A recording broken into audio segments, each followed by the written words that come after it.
and I know you watch the show and we appreciate it. We talk a bit about kind of the Gambinos had a change in leadership, a vast difference versus the Gotti regime.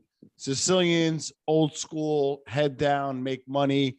And even on the when we announced it, we believe that Grillo and the other guy might have just been there. We don't think they got called in. You know, and I know probably at that level, probably not called in. But are you surprised that with the low key Sicilians running it, with kind of like a get money attitude, let's stay at the spotlight, are you a little surprised about the guys that were involved, right? That I doubt their leadership is too happy with this. Like, what do you think that with that new type of leadership, this happened? So what do you think about that?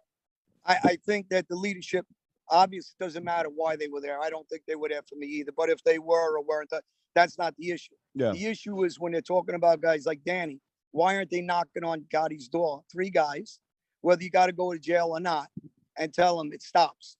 It stops all this stuff, all the noise or whatever. And if it doesn't, this and this and this.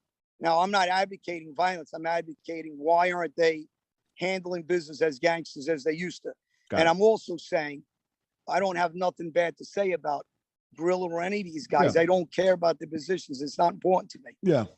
That's my old life. But when they allow Frankie Giudice now, kids, to keep doing this, they either go after Frankie Giudice and control him, hurt him, shelf him, something. But when they're allowing this to continue, you have Jerry Capisci calling me. You guys do a show about it. You had actually law enforcement call me and asked if I was really there threatening anybody. Yeah. And you had newspapers calling me. So you're not the first one on this boat. Yeah. And I said the same thing. Anybody that knows, go check the date and see when I was in the hospital getting heart surgery. Now, I don't even know why I got mad and even go back and forth with Danny or anybody. Yeah. Because I don't go to any of their kids. And I don't care how big they are. And Frankie Lapp will attest to that. And when I butchered John Gotti's son-in-law, Richie Gotti's son-in-law on the side of the Bell Parkway, their answer back to me was nothing. It's always the same thing. They just keep talking and threatening. It's going on 40 years of nonsense. Yeah. And I keep putting in work over the years, and no one does nothing but talk. So I know what they are. They're like old women that sit in knitting sweaters. And I'm not trying to put them out there, but they're causing me to put them out there because they're causing this. And the people that don't know, all you got to do is look at my pictures. I have 1 million friends. I'm very capable of being who I used to be by myself or with my friends. And I don't do that. I don't walk into Bruno's and bring 10 guys. I don't go in the neighborhood and bring 5 guys. I don't go around and bring all my black friends, who I got a ton of them, everybody knows. I got gang members that are friends of mine that don't agree with what happened to me. And I'm not here to advocate the street. I'm here to go against the street. I'm here to say that life's over. I'm here to say, please, again, please leave my sons alone. I'm here to say before this, 2 months ago, if you look back on my shows, I spoke highly of Frankie Lapp. And Frankie Lapp is very capable, and I'll say it again, of killing me if he wanted to be a killer. If he really went out of his way and he caught me short, yes, he can. Can he try to hurt me? Yes, he can. So I don't have issues with the guy. I actually said he's got good kids. He's one of the guys that raised good kids. Unfortunately, he's friends with this punk Giudice, and he'll never change the fact when I went after him, he met a meeting at 106th Precinct. Now Grillo and whoever else is running that family, how do you straighten a guy or have a guy hanging around that had a meeting with Kevin McMahon in front of 106th Precinct? That's where you wanted to meet me because you were scared I might do something. This is on you. This is what you got, and you want to know why people don't respect the mob. I says, this is what, and of course he'll say that's not true. But Kevin McMahon is very much well alive. He was Johnny Knig's adopted son at the time. We were collecting Johnny's money at the time.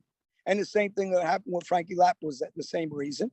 When I shot Stevie Newell, it was over John Gotti. They did nothing. Joe O'Kane, they did nothing. Johnny Gebbett, whether John Jr. wants to say he protected him or he was helping him, he did nothing. He's either protecting a convicted rapist or he's helping. So how many more guys do I got to work?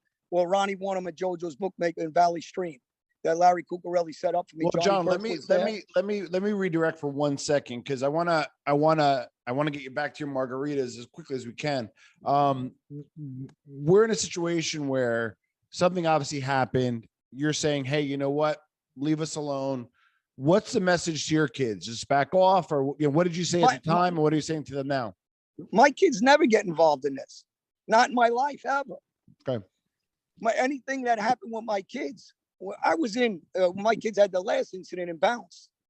I was there. Nobody says anything to me till I leave. And the kids try to get cute and open their mouth to my sons when there's 10 or 15 of them. And my son Matthew slapped Ronnie G's kid. And then he chased them after that. And I told my son the same thing, stop. And then Ronnie G, if you're any kind of a gentleman, you understand my past. Don't force my hand to change my life. I don't want to change my life. But like any father, street guy, police, politician, we all pick up for our kids. And my kids ain't going to end up in jail being like me to retribute when guys are talking nonsense. And this goes to the leadership you're talking about. Why are they not handling their men to say to them, if this happens again, you're going to the hospital?